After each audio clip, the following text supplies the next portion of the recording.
పల్నాడు జిల్లా సత్తెనపల్లి పట్టణంలో కన్నా రంగయ్య చారిటబుల్ ట్రస్ట్ ఆధ్వర్యంలో ఉచిత మంచినీటి వాటర్ ప్లాంట్ను ఏర్పాటు చేశారు. ఈ కార్యక్రమానికి ముఖ్య అతిథులుగా మంత్రి గోటిపాటి రవికుమార్, ఎమ్మెల్యే కన్నా లక్ష్మీనారాయణ హాజరై ప్లాంట్ను ప్రారంభించారు.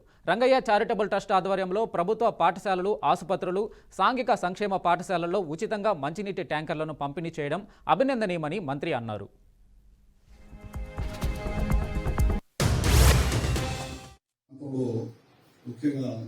ఇందాక ఎమ్మెల్యేగా చెప్పింది ఏంటంటే, నేను హాస్టల్కి వెళ్ళినప్పుడు కనీసం మంచినీళ్ళు తాగని పరిస్థితి ఉంది. హాస్టల్స్ లో బోర్ వాటర్ తాగుతున్నారు పిల్లలందరూ కూడా. అది చూసిన తర్వాత నేను ఈ కార్యక్రమం చేపించి ముఖ్యంగా పిల్లలకి, హాస్టల్స్ లో ఉండే పిల్లలకి, అదేవిధంగా స్కూల్స్ లో ఉన్న పిల్లలకి కానీ, మళ్ళీ హాస్పిటల్స్ లో ముఖ్యంగా పేషెంట్కి, అక్కడికి వచ్చిన పేషెంట్లు మంచినీళ్ళు కూడా లేని పరిస్థితి ఉంది. వీళ్ళందరూ కూడా ఆర్ఓ ప్లాంట్ అన్ని చోట్ల ఇస్తా ఉన్నారు. ఇచ్చే పని నాణ్యమైన పని, మంచి పని చేయాలి, ఆల్కలైన్ వాటర్ ఇస్తే బాగుంటుందనే ఉద్దేశంతో ఈ వాటర్ ప్లాంట్ పెట్టడం జరిగింది. దాదాపు 1,30,00,000 రూపాయలతో ఈ ప్లాంట్ వల్ల మేమందరం కూడా ఇచ్చి ఈ కార్యక్రమంలో భాగస్వామ్యం కూడా చాలా సంతోషం ఉంది. ఇది చూసిన తర్వాత మాకు కూడా అనిపిస్తా ఉందన్నమాట.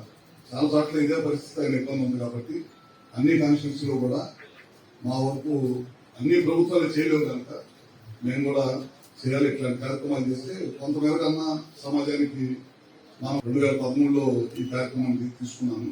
తీసుకున్న తర్వాత ప్రతి సంవత్సరం కూడా పిల్లలకి స్కాలర్షిప్స్ ఇవ్వడం, ఎందుకంటే ప్రభుత్వ పాఠశాలలో చదివే పేద విద్యార్థుల్ని ప్రోత్సహించాలంటే ఎంతో కొంత మనం కూడా ఉపయోగపడాలనే ఉద్దేశంతో ఇవాళ దాదాపు ప్రతి ఇంటర్మీడియట్ 10th క్లాస్ మంచి మార్కులు వస్తే ఇంటర్మీడియట్ జాయిన్ అవుతానికి ప్రోత్సాహం, అదేవిధంగా ఇంటర్ ఫస్ట్ ఇయర్ లో వస్తే మంచి ప్రోత్సహించి వాళ్ళు కూడా చేస్తా ఉన్నామని చెప్పి సార్ చెప్పడం జరిగింది.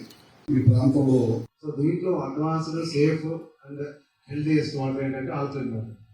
ఇప్పటి వరకు రాష్ట్రంలో నాకు తెలిసి ఎక్కడ కూడా చాలా మంది వాటర్ ఇచ్చారు కానీ ఆర్ఓ ప్లాంట్ నుంచి మినరల్ వాటర్ అని చెప్పి ఇచ్చారు కానీ ఆల్కలైన్ వాటర్ని ఖర్చుతో కూడుకున్నటువంటి ప్లాంట్ పెట్టి ఉచితంగా అన్ని హాస్టల్స్కి, స్కూల్స్కి ఇవ్వడం అనేది గొప్ప విషయం. సార్ గురించి మీకు తెలుసు, చాలా సీనియర్ శాసనసభ్యులు, చాలా కాలం మంత్రిగా పనిచేశారు. ఎప్పుడు కూడా వారు సొసైటీకి ఏమైనా చేయాలని, లేకపోతే గవర్నమెంట్ నుంచి రావాల్సిన ఫండ్లు తీసుకువచ్చి కాన్స్టిట్యున్సీని, జిల్లాను డెవలప్ చేయాలని ఆలోచిస్తారు తప్పితే ఈ రోజు కూడా సొంత పని కోసం వారు ఎప్పుడు అడగరు. అలాంటి పెద్ద మనిషి, పెద్దలు మన స్థానిక శాసనసభ్యులు. సో ఈరోజు ఇక్కడ స్థలం కొని దాన్ని డెవలప్ చేసి బిల్డింగ్ కట్టి ప్లాంట్ పెట్టి ఇంత కూడా నాకు కనీసం చాలా ఖర్చు అయి ఉంటుందని అనుకుంటున్నాను. ఇవన్నీ ఫ్రీగా చేసి హాస్టల్స్కి, స్కూల్స్కి ఇస్తూ, అలాగే లోకల్గా ఉన్నటువంటి ప్రజలకు కూడా తక్కువ రేట్లో, అంటే మరీ ఉచితంగా ఇస్తే కూడా మనం ప్లాంట్ మెయింటైన్ చేయాలంటే కరెంటు బిల్లు కన్నా మనకి మెయింటెనెన్స్ ఉండాలి కాబట్టి. సో దీంట్లో advanced, safe and healthiest water ఏంటంటే ఆల్కలైన్ వాటర్. ఇప్పటి వరకు రాష్ట్రంలో నాకు తెలిసి ఎక్కడ కూడా చాలా మంది వాటర్ ఇచ్చారు కానీ ఆర్ఓ ప్లాంట్ నుంచి మినరల్ వాటర్ అని చెప్పి ఇచ్చారు కానీ ఆల్కలైన్ వాటర్ని ఖర్చుతో కూడుకున్నటువంటి ప్లాంట్ పెట్టి ఉచితంగా అన్ని హాస్టల్స్కి, స్కూల్స్కి ఇవ్వడం అనేది గొప్ప విషయం.